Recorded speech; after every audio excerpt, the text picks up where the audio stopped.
So, welcome everyone. I'm Alexander Mihalcea, and today we're joined by Idriss Al Rifai, co-founder and CEO to Flow 48. Thank you for being here. Thanks a lot for having me. Before we dive in, could you give us a quick overview of what Flow 48 does? Sure. Look, the problem we're trying to solve is quite simple. Is that we all know that in emerging markets, SMEs represents anywhere between 70 and 80% of job creations, 50 to 60% of GDP, but they represent only 5 to 10% of bank lending. So banks traditionally have not been able to assess the right way SME risk and have tend to frown upon financing SMEs, even though we understand, if you look at Economy 101, we understand that SMEs is the biggest growth engine from an economic standpoint, but also from a job creation standpoint. So that's the gap we're trying to solve, right? We're trying to bridge that gap by solving this information asymmetry problem by providing data. So we're aggregating data flows, multiple data flows on each of the SMEs that ultimately give us a 360-degree views on these SMEs, and then we're financing them, right? We're also disbursing loans to these SMEs, in a way putting money where our mouth is, right? And serving these SMEs that really need working capital. So that's in a nutshell what we're doing. Okay, that's fascinating. And what inspired you to create Flow 48? Because was there a specific moment or experience that sparked this journey?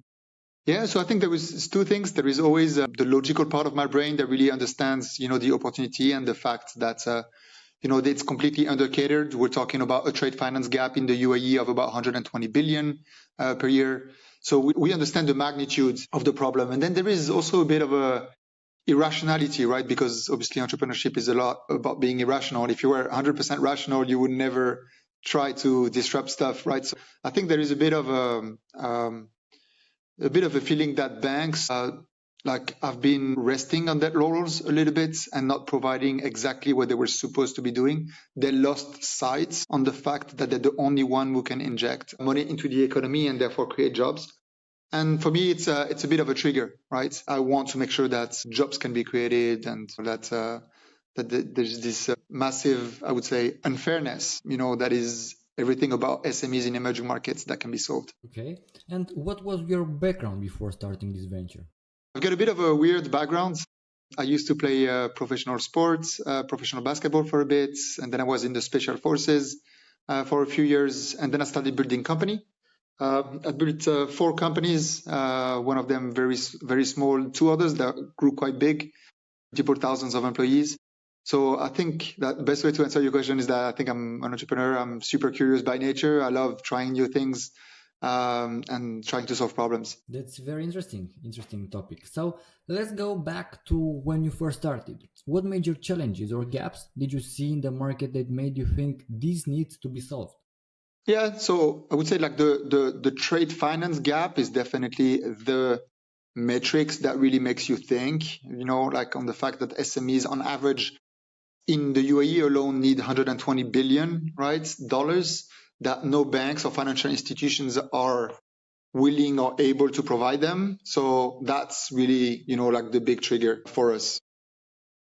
So could you elaborate on why the existing solutions weren't meeting these needs? I think it's a mix of multiple things, right? One, if you look at these economies, especially like the UAE and Saudi Arabia, like these economies are quite young, right? We're talking about, I don't know if you've seen the pictures of Dubai in the 50s or 60s. Yeah. There was literally like one road and one tower, right? So Dubai has been extremely successful at developing itself and has tested, I would say, a very unique way of growing, right? So for that matter, I would say SMEs has always been the poor kids, the poor. Yeah. With regards to development, Dubai has been created by creating champions, right? Everybody knows about Dubai Aluminium, or everybody knows about Emirates Airlines, or you have some of these iconic projects that Dubai, successfully accomplished and put their name on the map, really. But it sucks the whole money outside of the economy, right? You cannot finance that and have a thriving SME ecosystem. So I would say that for better, for worse, but I think some extent for better, right? Because Dubai is now so well known, right? but they made the choice of building these mega projects so that they could attract people, talents, and other projects. Like SMEs has always been, the last row. So this is what we're trying to change. Okay, and I have a good one. What are the main concerns you hear from equity investors when it comes to blockchain integration in traditional banking? Blockchain integration? Yeah. A lot. There is definitely, funny enough, so I don't pretend to be like a full expert on blockchain, but like if you look at the blockchain has been a technology that's been here for quite some time, right? Now we're talking about 10, 15 years, if not more, 20 years. You still a bit of a struggle to find the exact use case where they would be adding, tons of value. But I think from a conceptual standpoint, blockchain makes tons of sense. And I think it does not, you cannot be in favor. It's only a matter of time. Still, blockchain might disrupt, the banking sectors. And we can see that every day, right? We're still dealing with the banking sectors and still payment rails that at the end of the day have been built in the 60s. Right, that still work on super antiquated type of technologies, right? IBAN and all that stuff. The whole banking sector is built on very old school technologies. Right. But by the same token, we always, I don't know if you remember, there is a theory that we tend to overestimate what a technology might disrupt in 1 year, but underestimate what they might do in 10. Right? Same way we talk about this now with AI and all of this, right? But so I would say it's inevitable that blockchain disrupts the banking sector. It's all about time and when it's going to happen. So yeah, look, investors are very worried about that in that sense, right? Because they have a 7-year, right? Typical funds have 7 to 10 years type of life cycle. So they invest in the first 3 years, right? And then they get the payout, hopefully in 7, 8 years, 7, 8 or 9 or 10. But the money needs to bring back. So any kind of technology where you have an horizon of monetizing, right, exiting or building unicorns becomes a problem, right? Because you need to have an investment horizon for investors. So this is where I think some of the I would say frustrations or the carefulness comes from. Yeah, right. So what was the breaking point that made you decide to tackle this problem at the beginning when you first your company? The tipping point was, look, it's my first fintech, right? My company number 2 and company number 3 were in logistics. So I'm not saying it's a bit of a new field. I'm surrounding myself with people I can learn from, and I'm learning every day, right? As a CEO, you should always be the most stupid guy in the room, right? You should surround yourself with people that are smarter. So I think I'm still learning a lot. The things that really triggered was not only the fact that the market is quite massive, we saw as well what happened in the BNPL space in the Middle East, right? With Tabi and Tamara. And for a long time, everybody was asking who's going to win, either Tabi or Tamara, and everybody had pros and cons. And I was it's not necessarily going to be one winner. They're both going to win. And this is one of the things that we need to change in emerging markets. There is so much to grab. The whole ecosystem is not as developed as what you have in the West, and therefore you can have multiple unicorns in one space. And I think it's going to be the same at the end of the day. It is now the same in BNPL, and it's going to be the same in SME lending. The market is so big, it's such a blue ocean that I think there are going to be multiple unicorns in that space. Okay, makes sense. So walk us through how Flow 48 addresses these challenges. What makes your approach unique? Look, it's a combination of at least 2 or 3 things, right? One is that this company could not have been built 10 years ago. At the end of the day, what we're doing is data aggregations and then having a layer of AI on top of it to make sure that we can speed out results in a matter of seconds. What used to be taking, days, if not weeks, on the traditional banking sectors to do, right? So there is obviously an element of timeliness, right? On the fact that, the ecosystem needs to be ready for us to be able to aggregate the data that is needed for us to do our underwriting. So one, being at the right time, at the right place at the right time is critical. And there's tons of companies, right? I'm sure you're familiar with tons of the stories of MySpace versus the first time movers are not necessarily the best, right? Are not necessarily the ones that are successful. Many times the second mover, because the first one is either too early and does not manage to go mainstream and being adopted by a large majority of people. So one is, I think we're exactly at the right time, because as we started 10 years ago, we would not have had the same quality of data. And I think the banking ecosystems would not have been as receptive with our solution. So one, timeliness. Two, I would say it's purely the tech in and of itself. At the end of the day, what we built allows us to have a 360 degree view that is triangulated across like 30, 40 different data sources. That allow us to have a vision that on the SMEs in matter of seconds. And I think the accurateness is great. I mean, we haven't talked about, our rate of default, which is called the NPL, the non-performing loans. But the non-performing loans that we have since inception is less than 1%. Okay, so it means that not only we build something different, but we build something different and that works, with regards to giving money to the right company, like companies that were completely disregarded. So I would say that's two, that's purely the engine. Three is team and execution, right? At the end of the day, what we're building is not rocket science. We're not going to Mars or any kind of things. It's just like there is a lot of execution as part of it that needs to happen, and execution is so important in the startup. And I think we have a team of executors. Yeah. Interesting this. So when you talk to a potential client, because this is very, very interesting topics, what's the biggest misconception they typically have about what you do? On clients, so because we have like three types of clients, right? We have the equity investors, we have the SMEs, or which clients are you talking about exactly? So let's take SMEs. SMEs, misconceptions that they have. I would say the biggest one is that they think it's going to take a lot of time, and they can't believe that they can do that just by uploading a bunch of documents online and getting the loans in the same day. I think the speed and I would say the speed and the fact that it's very nimble, right? The fact that it's very easy is something that they can't comprehend, because they used to bang their head on going to the banks, trying to get a loan and then coming back, and there is always a document missing, always a box you don't tick. So I think that ease of use is a big one. Right. So also, could you share a specific success story of a client who saw significant results using your solution? We have tons. It can be any client on your potential clients. We got tons. We have the story of how restaurants managed to, because there was floods in Dubai. I don't know if you remember, like that was about a year ago. So for like 1 month, 2 months, some of the restaurants didn't manage to have any revenues. And how our facilities managed to keep like families afloat, right? Otherwise, like they can't. But we could see that, their revenues were consistent, throughout weeks and months, before that. And therefore we could bet that it would go back to normal.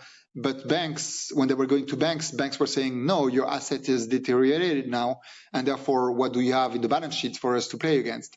So see, like it's two very different, like we consider revenues and future revenues as an asset, unlocking like $1 trillion market pretty much. Like banks fail to see this, right? It's always backwards looking, where we're a lot more about predicting cash flows based on what they've been able to perform. So yeah, we have tons of stories about that. We have tons of stories about how, for example, there was a manufacturers of solar panels that could not get any kind of bank financing. Because why? Because they were going from a very tiny company to a very large contract. They were making like a couple of 100K of revenues, and now all of a sudden they have a $10 million contract. Banks, so obviously you need to purchase this stuff, right? It costs a lot. Banks is like, okay, do you have like 5 years of audited financial statements? And they were saying, no. Are you profitable for the past 3 years? No, I'm only 2 years old. You see what I mean? So it does not fit the box. And then, so we completely unlocked it. And now it's like he's selling, like he grew like 20x since we did that investment. So yeah, tons of stories. And for example, what specific metrics or improvements did they see? Mostly top line growth, right? Yeah. At the end of the day, the facility that they want to maximize for, I would say, when talking to us is going back on growth for some of the companies, or being able to finance that growth through financing. Okay.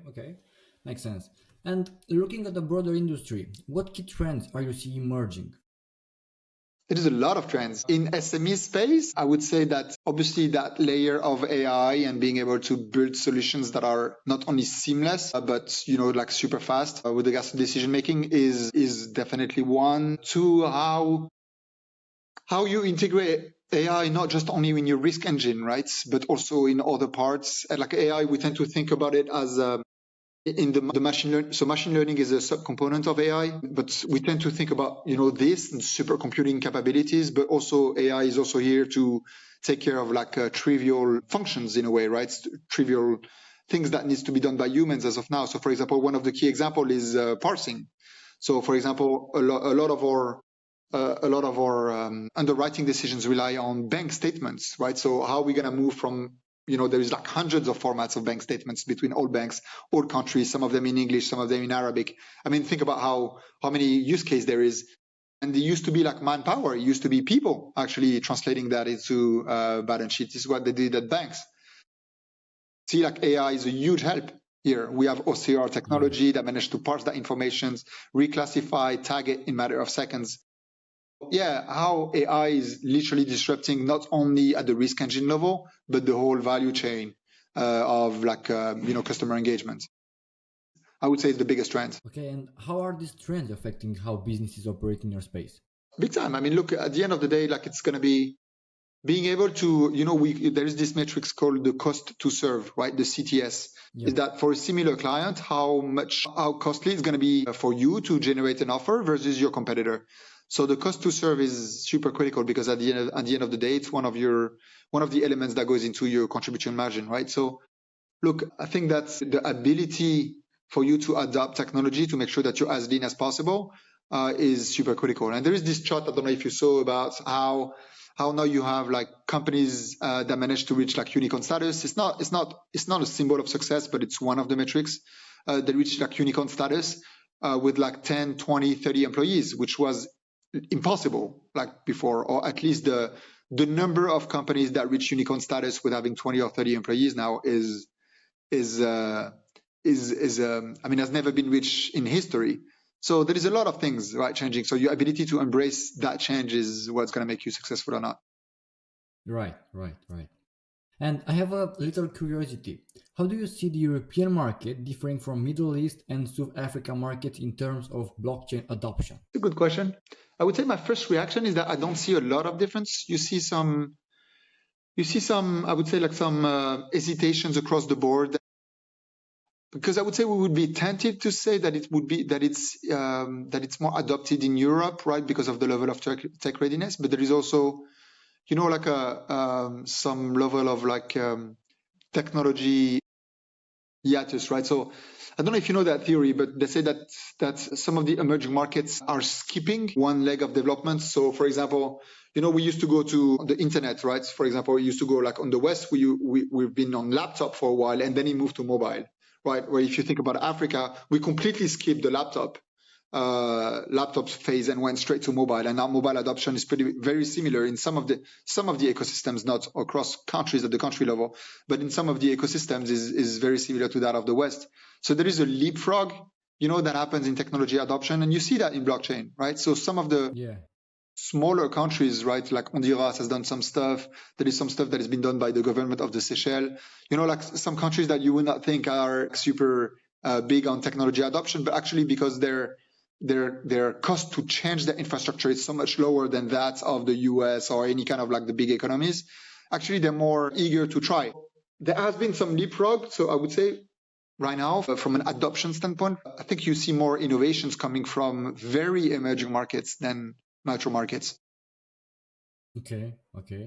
And how do you see the relationship between traditional banks and blockchain technology evolving over the 5 next years?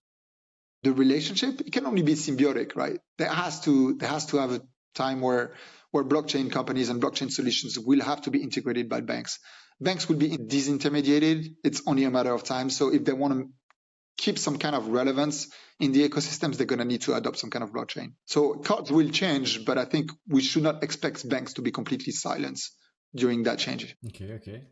So what do you think most business owners are getting wrong on they trying to address this integration of blockchain?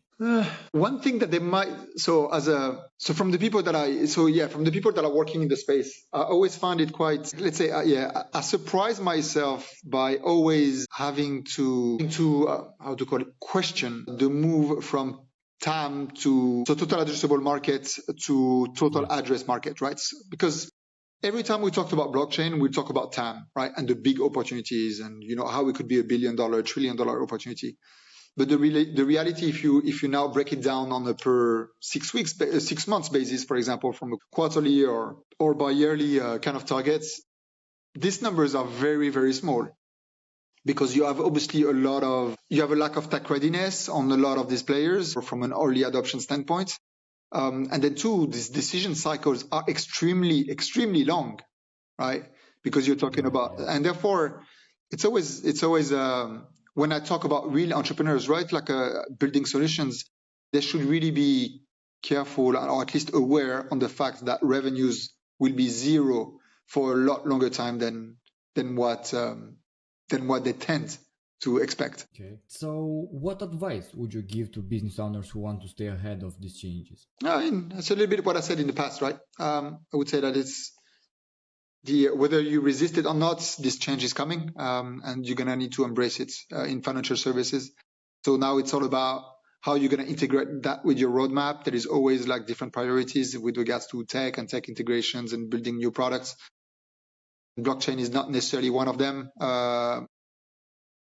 Horizon 6 months. It's always difficult to dedicate some time on building products that are or adopting products that are out there that are blockchain relevant. But yeah, it's a requirement. It's a requirement for the middle to long term. Okay, noted. So as we wrap up, what's next for Flow 48? Any exciting developments on the horizon? Yes, yeah, for sure. I mean, look, following up to that raise, like in December that we announced, like there is a lot of interest. We have a lot of like tailwinds. So look, at the end of the day, what we want to do this year is about growing 10x. So, 1,000% growth, operating in 3 markets, if not more. We're starting Saudi Arabia as a market. By the end of Q1, we're going to be operating there.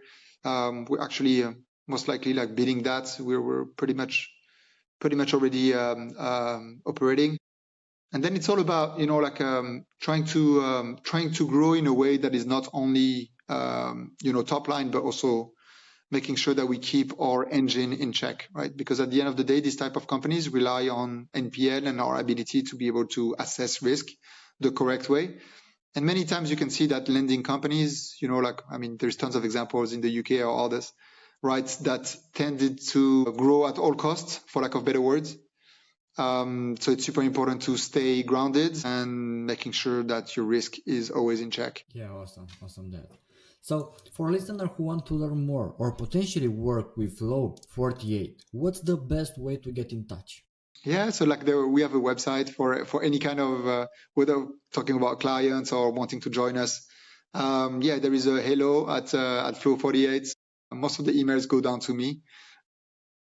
We're still a bit early, so that's the best way I would say to get in touch with us. Got it. So thank you for today. This is an amazing session, and thank you for being here and share these insights of your view of your company and such. So that's it for now. Thanks a lot, Alexander. Thank you. Cheers. Bye-bye.